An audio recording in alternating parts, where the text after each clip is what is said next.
चतुर्भुजम् प्रसन्नवदनं ध्यायेत् सर्वविघ्नोपशान्तये।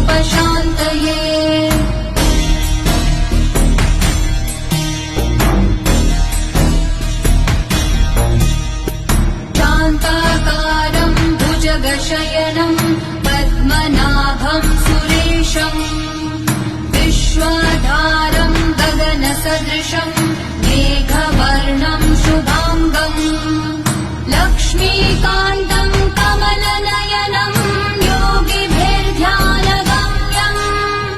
वन्दे विष्णुं भवभयहरं सर्वलोकैकनाथम्। वन्दे विष्णुं भवभयहरम्